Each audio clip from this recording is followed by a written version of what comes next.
Hello friends, welcome back to my channel. Dear friends, आज हम Indian constitution and polity में एक नए टॉपिक के साथ हम आपसे चर्चा करने वाले हैं।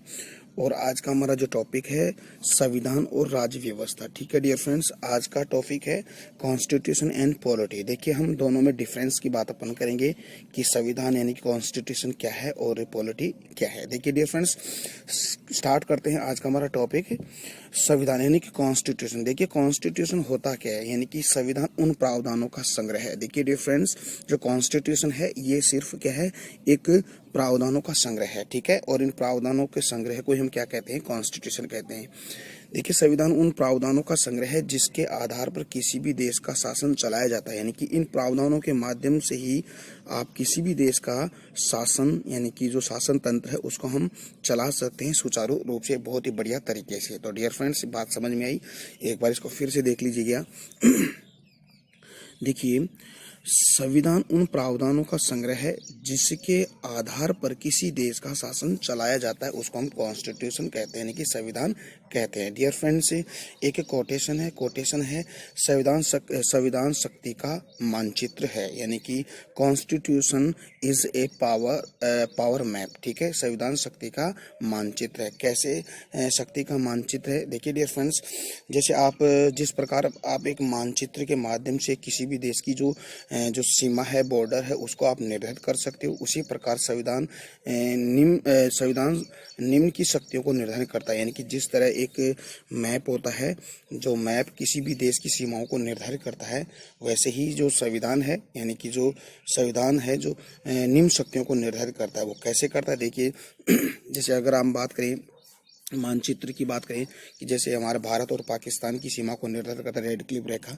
ठीक है, चाइना और हमारे भारत की सीमा को निर्धारित करता है मैकमोहन रेखा। जैसे भारत और जो हमारा अफगानिस्तान और पाकिस्तान की जो सीमा को डुरंड रेखा। तो जिस तरह एक मानचित्र है दो या दो से अधिक देशों की सीमाओं को निर्धारित करता है, उसी तरह हमारा जो संविधान है जो वो भी क्या करता है, शक्तियों का क्या करता है, निर्धारण करता है। तो देखिए, संविधान शक्ति यानी कि संविधान शक्ति का मानचित्र के देखिए, प्रावधान विभिन्न निकाय होते हैं ना, जो प्रावधान होते हैं, जो विभिन्न जो निकाय आप कह सकते हो, जैसे कुछ संस्था हैं, उन संस्थाओं के अंदर जो शक्तियों का निर्धारण करना, ठीक है, या उनके क्षेत्राधिकार होते हैं, उनका निर्धारण करना क्या कहलाता आपका संविधान शक्ति का मानचित्र या संविधान कहलाता है। तो डियर फ्रेंड्स, आगे बात करते हैं। देखिए डियर फ्रेंड्स, जो अभी जो बात आ रही है कि जो संविधान निम्न की शक्तियों को निर्धारित करना, यानी कि कौन कौन सी शक्तियों को निर्धारित करता है वो देखते हैं। देखिए, पहली बात है कि सरकार की शक्ति। देखिए, सरकार की शक्ति को भी हमारा जो संविधान है वो क्या करता है, निर्धारण करता है। कैसे करता है? देखिए, संविधान ही बताता है कि सरकार की शक्ति क्या है, कहाँ तक उसकी शक्तियाँ सीमित है, या आपका क्षेत्राधिकार कहाँ तक है। ये सारी की सारी बातें कौन बताता है? हमारा संविधान, यानी कि प्रावधानों के माध्यम से सरकार की शक्तियों को बढ़ाता है, यानी कि उसकी शक्तियों का निर्धारण करता है। ठीक है डियर फ्रेंड्स, पहली बात ये हो गई। दूसरी बात अगर करें कि जो केंद्र और राज्य की भी शक्ति, देखिए केंद्र और राज्य की भी शक्तियों का भी प्रावधान बताता है। जैसे केंद्र सरकार के पास कौन सी शक्ति है और जो स्टेट गवर्नमेंट के पास कौन सी शक्ति है ना। जैसे आपको पता है कि संघ सूची, राज्य सूची और समवर्ती सूची, ये तीन प्रकार की जो शक्ति है वो क्या करती है कि केंद्र को क्या क्या सूची प्रदान करती है, जैसे राज्य को क्या सूची प्रदान करती है, और दोनों जो केंद्र और राज्य सरकार मिलकर कौन से सब्जेक्ट पर कानून बना सकते हैं। कहने का मतलब ये है सॉरी, कहने का मतलब ये है कि ये जो प्रावधान होते हैं ये क्या करते हैं कि राज्य और केंद्र के बीच शक्तियों को निर्धारण करते हैं। तो डियर फ्रेंड्स, ये बात आपको समझ में आई है। देखिए, आगे बात करते हैं। तीसरी बात अगर करें कि जो जनता की शक्ति अधिकार के रूप में, यानी कि तीसरी बात आ गई कि जनता की शक्ति अधिकारों के रूप की अगर बात करें तो प्रावधान यानी कि जो हमारा कॉन्स्टिट्यूशन है वो जनता के पास अनेक शक्तियों का निर्धारण करते हैं, यानी कि उनके पास जैसे फंडामेंटल राइट्स है वो प्रदान करता है। और उस फंडामेंटल राइट्स के आधार पर व्यक्ति अपने जो अपने जीवन को बिल्कुल बेहतरीन तरीके से जी सकता है। अगर उनके अधिकारों का अगर हनन किया जाए तो वह जो व्यक्ति है वो या तो केंद्र सरकार के पास या राज्य सरकार के पास से अपने अधिकारों की मांग कर सकता है। ठीक है डियर फ्रेंड्स, आगे बात करते हैं। जैसे व्यक्ति अपनी जो फंडामेंटल राइट्स अधिकारों का हनन होता है तो वो केंद्र सरकार और राज्य सरकार के मध्य जा सकता है। उसके लिए जो गवर्नमेंट ने 5 प्रकार की रेट का प्रावधान दिया गया। जैसे आपको पता है फंडामेंटल राइट्स में जो आप पढ़ते हैं ना आर्टिकल 32, उसके अंदर हम बंदी, प्रत्यक्षीकरण, परमादेश, प्रतिषेध, उत्प्रेषण और अधिकार प्रसार के बारे में अपन पढ़ते हैं। उसके माध्यम से व्यक्ति अपने अधिकारों की मांग कर सकता है। तो हम आगे हम पढ़ेंगे जो फंडामेंटल राइट्स है उसके बारे में, यानी कि मौलिक अधिकारों के बारे में। तो डियर फ्रेंड्स, ये सारी बात आ गई है। सरकार की शक्ति है, केंद्र राज्य की भी शक्तियों का बंटवारा है और जनता की जो शक्ति है अधिकारों के रूप में बांधता है। तो ये 3 इसके क्या है जो संविधान निम्न शक्तियों का निर्धारण करता है। तो ये तो डियर फ्रेंड्स जो अपना जो कॉन्स्टिट्यूशन है उसके बारे में। अब हम बात करें राज्य व्यवस्था यानी कि पॉलिटी के बारे में। देखिए पॉलिटी क्या है। पॉलिटी देखिए, संविधान एक सिद्धांत, आपको पता है यानी कि जो संविधान है क्या है, एक सिद्धांत है। संविधान एक सिद्धांत है और राज्य व्यवस्था उस सिद्धांत का व्यवहारिक अनुप्रयोग है। यानी कि कहने का मतलब है कि जो संविधान है ना वो संविधान एक सिद्धांत है और उस सिद्धांत का राज्य व्यवस्था यानी कि जो पॉलिटी है वो अपने व्यवहार में क्या करती है, उसको प्रयोग में लाती है। वो कैसे लाती है वो आगे हम बात करेंगे। तो देखिए संविधान एक सिद्धांत है और राज्य व्यवस्था उस सिद्धांत का क्या अनुप्रयोग है। जब संविधान को व्यवहार में लागू किया जाता है तो कानून, न्याय के निर्णय और सब संस्थाएं और मुद्दे उभर कर सामने आते हैं, उसको हम क्या कहते हैं, राज्य व्यवस्था कहते हैं। देखिए डियर फ्रेंड्स, सीधी सी बात यह है कि जो संविधान तो एक सिद्धांत है और वह सिद्धांत राज्य व्यवस्था यानी कि पॉलिटी के माध्यम से उन सिद्धांतों के मतलब व्यवहार में लाया जा सकता है और उससे व्यवहार में लाने के पश्चात उस पर कानून है, न्याय के निर्णय और सभ्यता मुद्दों पर उभर कर सामने आने वाले जो भी सभी प्रकार के जो मुद्दे होते हैं वो उसको क्या कहलाती है, वो न्याय राज्य व्यवस्था कहलाती है। अब इसके बारे में अगर देखें कि एग्जाम्पल की बात अगर करें तो डियर फ्रेंड देखिएगा, देखिए आर्टिकल आप 17 देखिएगा। देखिए 17 है, एक तरफ मैंने संविधान लिखा है और एक तरफ राज्य व्यवस्था है। ठीक है, एक तरफ संविधान लिखा है और एक तरफ राज्य व्यवस्था लिखा है। तो इसके बारे में देखिएगा जो आर्टिकल 17 है। देखिए आर्टिकल 17 क्या कहता है, आर्टिकल कहते हैं अस्पृश्यता का अंत यानी कि छुआछूत का अंत। तो ये तो क्या है, एक प्रावधान है, ठीक है, एक सिद्धांत है। ठीक है, इस सिद्धांत को फिर जो पॉलिटी है राज्य व्यवस्था क्या है उसको अनुप्रयोग में या उसके ऊपर क्या करती है, जो लॉ है कानून बनाती है। जैसे आपको जिस संसद है, पार्लियामेंट है, ठीक है, अपर हाउस और लोअर हाउस, लोकसभा और राज्यसभा, ये मिलकर क्या करती है, कानून बनाकर उसको एक नियम बनाती है, एक अधिनियम बनाती है। तो इसी को कहेंगे जो राज्य व्यवस्था। तो जरा आप देख लीजिएगा कि आर्टिकल 17 क्या है, इसको हम देख लेते हैं। देखिए अस्पृश्यता एक निषेध होती है, यानी कि अस्पृश्य छुआछूत का वैसे अंत होना चाहिए, निषेध है, ऐसा करना नहीं चाहिए। अस्पृश्यता विभिन्न प्रकार की जो दंडनीय जो अपराध होते हैं उसका किसी भी परिस्थिति से कोई अपवाद नहीं है। ठीक है, तो इसके लिए सरकार ने एक अधिनियम बनाया था, अस्पृश्यता निवारण अधिनियम 1955 1955। ठीक है, उसको बदलकर आज वर्तमान में सिविल राइट प्रोटेक्शन एक्ट 1955 कर दिया गया है, यानी कि नागरिक अधिकार संरक्षण अधिनियम 1955 कर दिया गया है। ये होता क्या है, जो अस्पृश्य होता क्या है, जैसे जिस प्रकार एक जाति सूचक होते हैं, यानी कि जाति सूचक से किसी को बोलना है, पहचानना है और अपमानित शब्द कहना है, जिसे किसी को अपमानित शब्द कहना है, जो सार्वजनिक स्थान पर जाति आधार पर उनको रोकना है, जैसे जलाशय वगैरह है, मंदिर वगैरह है, उन पर रोकना है। इसके अलावा सार्वजनिक वाहनों पे बगल में बैठने से इनकार कर देना है, नाई द्वारा बाल काटने पर उसको इनकार करना, आटा चक्की पर पीसने से इनकार करना, दर्शन साहित्य, ये सारे के सारे क्या डियर फ्रेंड्स, ये सारे के सारे क्या है, आपके अस्पृश्य है, यानी कि ऐसा हमें नहीं करना चाहिए। उसके लिए सरकार ने 1935 के अंदर सिविल राइट प्रोटेक्शन एक्ट 1955 बनाया गया, नागरिक अधिकार संरक्षण अधिनियम बनाया गया है। तो डियर फ्रेंड्स आप मेरे साथ बने रहिए। तो डियर फ्रेंड्स अगला जो इसका टॉपिक है एक अगर देखें कि जैसे 1963 में और 163 क्लोज 1 में और 163 क्लोज 2 यानी कि राज्य के स्वविवेक की शक्ति के बारे में बताएं। तो एक ये तो क्या है, ये तो एक प्रावधान है और इसको फिर सुप्रीम कोर्ट ने राज्यपाल की स्वेच्छा की शक्तियों को क्या करता है, परिभाषित करता है। तो डियर फ्रेंड्स, ये आपका संविधान और इसके राज्य व्यवस्था, इसको पॉलिटी कहा गया है। तो डियर फ्रेंड्स, बात समझ में आई है, आगे बात करते हैं।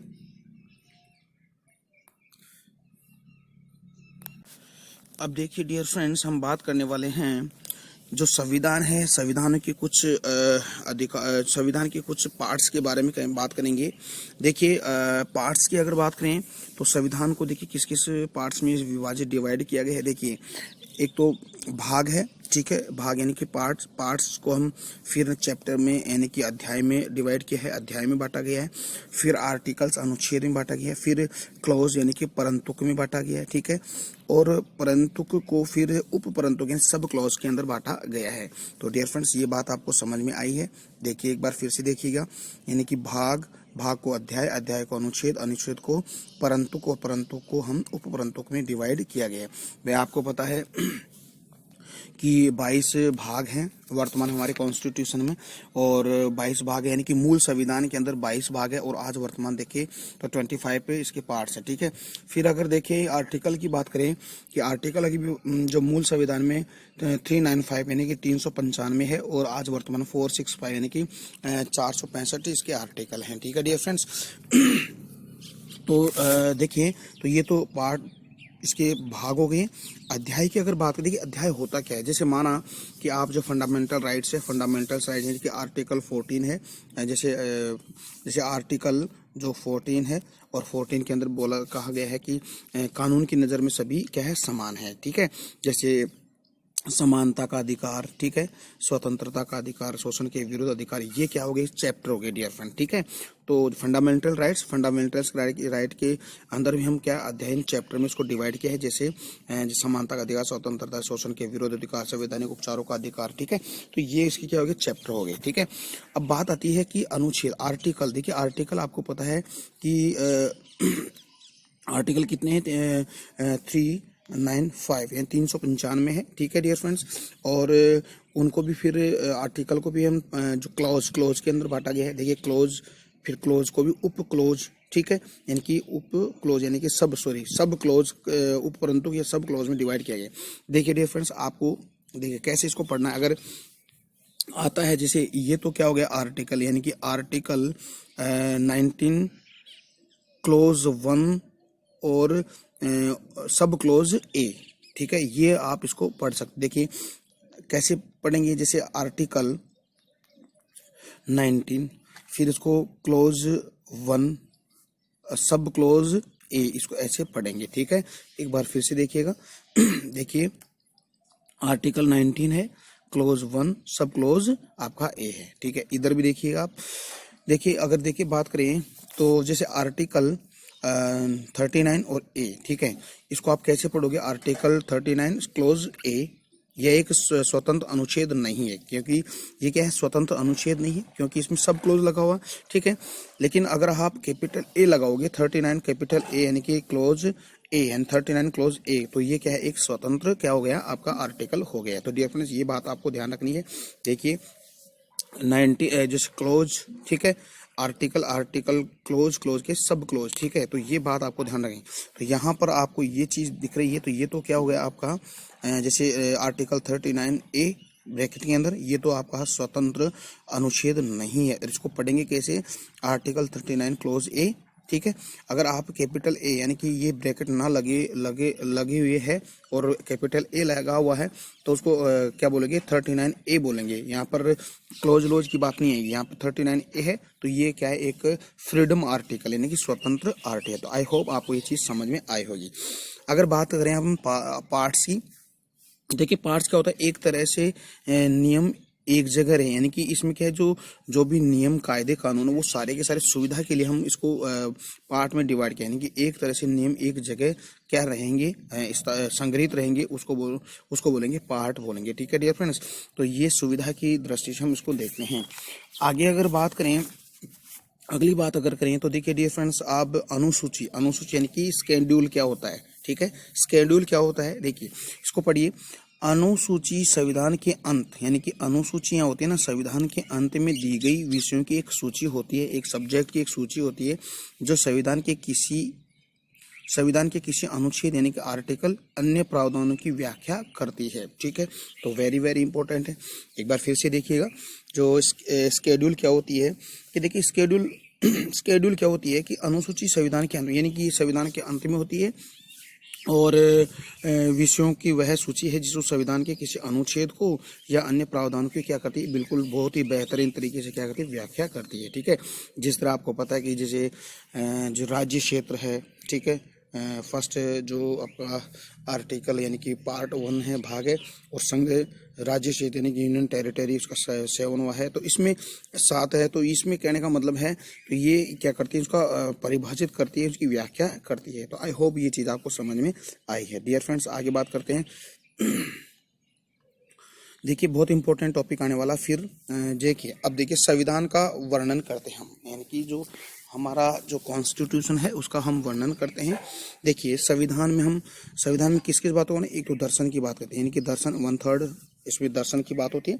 सरकार के संगठन संबंधित कुछ बातें हैं, यानी कि 50%, 1/2%, और जो विधि है यानी कि कानून है वो 15 से 20% इसमें किया गया है। तो देखिए हम दर्शन की अगर बात करें तो आपको संविधान के अंदर जो किन किन जो भाग होते हैं, वो वहाँ से हमें किस दर्शन कहाँ से प्राप्त होता है संविधान का। देखिए सबसे पहले अगर बात करें, दो हमारा जो प्रेम्बल है, यानी कि जो प्रस्तावना है, प्रस्तावना से हमें संविधान का बहुत ही ज़्यादा क्या दर्शन प्राप्त होता है, यानी सर्वाधिक दर्शन। देखिए कहने का मतलब ये है कि दर्शन का मतलब है कि अगर आप प्रस्तावना को पढ़ोगे, ठीक है, प्रस्तावना को अगर आप पढ़ोगे तो आपको पूरी प्रस्तावना पढ़ने के पश्चात आपको लगेगा कि हमारा संविधान कैसा है, इसमें कितने क्या नियम कायदे कानून है। तो कहने का मतलब है सर्वाधिक प्रस्तावना के माध्यम से हम दर्शन मिलता है कहाँ का, हमारे संविधान का, ठीक है।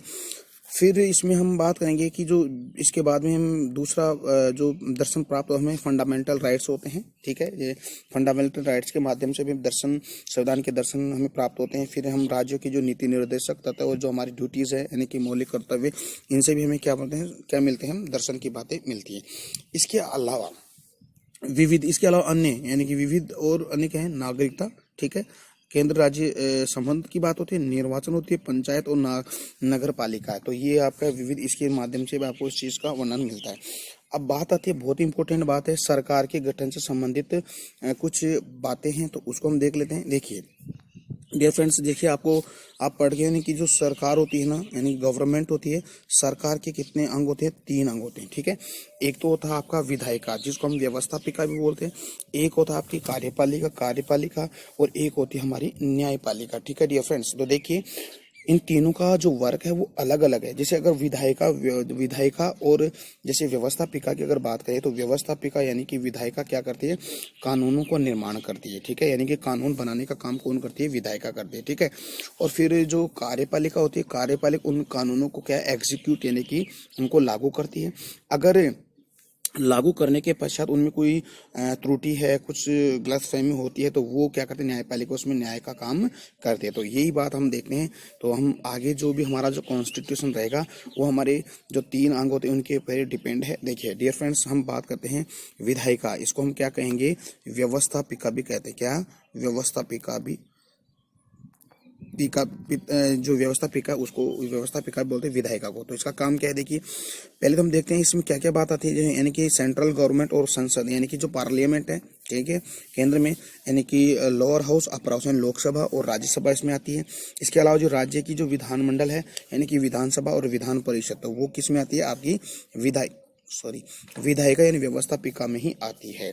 इसकी बात अगर ये क्या करती है, दोनों मिलकर कानूनों का क्या करती है, कानूनों का निर्माण करती है। डियर फ्रेंड, आपको याद रखना है कि कानून कौन बनाती है, बताना है आपको, विधायिका या व्यवस्थापिका। इसमें कौन कौन सी जो संविधान जैसे इसमें कौन कौन सी भाग आते हैं, इसमें बताओ कि लोकसभा आती है, राज्यसभा आती है, ये केंद्र की होती है, और विधानमंडल राज्य संबंधी जो विधानसभा और विधान परिषद आती है। ठीक है, अब बात आती है कि ये इसके पश्चात होता क्या है आगे। कार्यपालिका में क्या होता है, कार्यपालिका में देखिए कौन कौन से, यानी कि केंद्र और प्रांत में आता है, यानी राज्यों में राष्ट्रपति इसी में आता है, उपराष्ट्रपति, प्रधानमंत्री, मंत्रिपरिषद, मंत्रिमंडल और केंद्रीय सेनाएं। प्रांतों में अगर देखिए तो राज्यपाल, मुख्यमंत्री, मंत्रिपरिषद, मंत्रिमंडल और प्रांतीय सेवाएं, ये सेनाएं नहीं, डिफरेंट सेवाएं होती हैं। तो ये सारी की सारी बात किस में आती है, आपकी कार्यपालिका में। ये मिलकर क्या करते हैं, यानी कि कानूनों को क्या करते हैं, लागू करते हैं, यानी कि एग्जीक्यूट करते हैं। ठीक है डियर फ्रेंड, बात आती है अब आगे न्यायपालिका की बात आती है।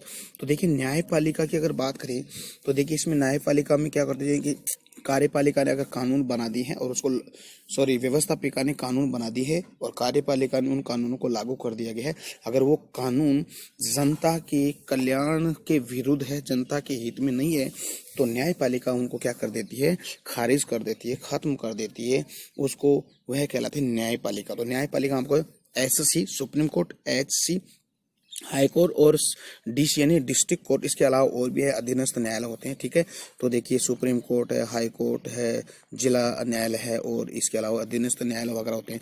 ये किस में आते हैं, आपके न्यायपालिका में आते हैं। तो डियर फ्रेंड्स, आई होप आपको ये चीज़ समझ में आई। डियर फ्रेंड्स, अगर आपको कोई भी प्रॉब्लम, कोई भी जो इंडियन कॉन्स्टिट्यूशन संबंधी कोई जो प्रॉब्लम है तो डियर फ्रेंड्स आप ना कमेंट बॉक्स में कमेंट करके बताइएगा, मैं आपकी प्रॉब्लम को सॉल्व करूंगा। ठीक है डियर फ्रेंड्स, प्लीज़ आप कमेंट करिए और अपना जो टीके स्टडी क्लासेस जो चैनल है उसको लगातार शेयर सब्सक्राइब कीजिएगा। ओके, बात आती है आगे की, बात करते हैं। अब देखिए सरकार होती क्या है। ठीक है, देखिए यानी कि गवर्नमेंट होती क्या है, ऐसी संस्था जो शासन चलाने का कार्य, बिल्कुल बहुत ही राइट बात है कि ऐसी संस्था यानी कि सरकार ऐसी संस्था है जो हमारे शासन को चलाती है, उसको हम कहते हैं गवर्नमेंट यानी कि सरकार कहते हैं।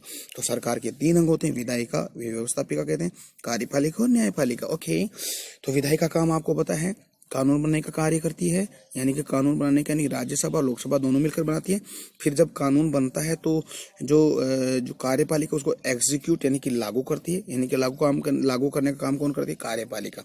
जैसे अब देखिए डियर फ्रेंड्स, जो कार्यपालिका है वो भी 2 प्रकार की होती है। 2 कौन कौन सी, बहुत इंपॉर्टेंट, यहाँ से देखिए। एक राजनीतिक कार्यपालिका जिसको हम अस्थायी कार्यपालिका कहेंगे। एक जैसे मंत्री, जैसे आपको पता है कि जो राजनीतिक कार्यपालिका अस्थायी क्यों होती है, जैसे कोई मंत्री है, मंत्री तो 5 साल के लिए तो बनेगा ना मंत्री, इसके बाद शायद वो क्या है 5 साल के बाद उसका जो ड्यूरेशन है, जो कार्यकाल होता है वो खत्म हो जाता है। ठीक है, तो इसको हम कहेंगे अस्थायी कार्यपालिका। अब आप बात बताइए, जो स्थायी कार्यपालिका होती है उसमें जैसे प्रशासनिक कार्यपालिका, यानी कि प्रशासनिक कार्यपालिका में स्थायी कार्यपालिका आती है जिसको हम नौकरशाही कहते हैं। जैसे सिविल में जो काम करना है, जैसे गवर्नमेंट जो सरकारी जो नौकरशाही होती है, यानी कि जो कर्मचारी होते हैं, वो किस में आते हैं, आपके प्रशासनिक कार्यपालिका में आते हैं। तो डियर फ्रेंड्स, आपको पता है कि जो कार्यपालिका का काम होता है कानूनों को लागू करना होता है, और जो कार्यपालिका है वो 2 प्रकार की होती है। एक तो राजनीतिक कार्यपालिका, वो अस्थायी होती है जिसमें मंत्री परिषद सभी मंत्री आ गए, और प्रशासनिक कार्यपालिका होती है, प्रशासनिक कार्यपालिका वो होती है स्थायी कार्यपालिका, जैसे IAS IAS वगैरह जो भी होते हैं वो सारे इसमें आते हैं। ठीक है,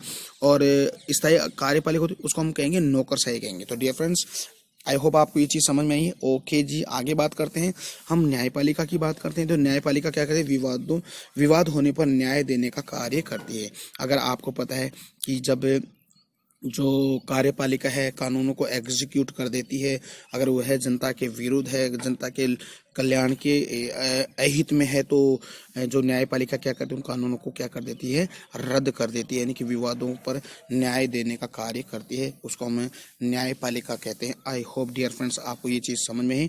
तो डियर फ्रेंड्स, आज का हमारा जो टॉपिक है ये एंड होता है। कल हम जो अगला टॉपिक है हमारा टाइप्स ऑफ जो मेजोरिटी है, यानी कि बहुमत के जो प्रकार होते हैं ना, जैसे साधारण बहुमत है, जैसे प्रभावी बहुमत होता है, जैसे विशेष विशेष बहुमत होता है, इन सभी के बारे में आपको हम बहुत ही बेहतरीन तरीके से बताने वाले हैं। तो आप मेरे साथ बने रहिए। और हमारा जो टीके स्टडी क्लासेस है उसके चैनल को, मेरा नहीं है डियर फ्रेंड्स, आपका है, प्लीज़ आपके इस चैनल को लोगों तक शेयर कीजिए, लाइक कीजिए, सब्सक्राइब कीजिए, ठीक है। और सब्सक्राइब करने पर जो बेल आइकन आता है उसको प्रेस कीजिए, ताकि जो भी मैं यहाँ से नया वीडियो अपलोड करूँ डियर फ्रेंड्स, आपके पास तुरंत वो नोटिफिकेशन आए। तो डियर फ्रेंड्स मेरे साथ बने रहिए। ओके, कल हमारी मुलाकात होगी टाइप्स ऑफ मेजोरिटी। तब तक के लिए मैं आपसे इजाज़त लेना चाहता हूँ। बाय बाय, जय हिंद, जय भारत।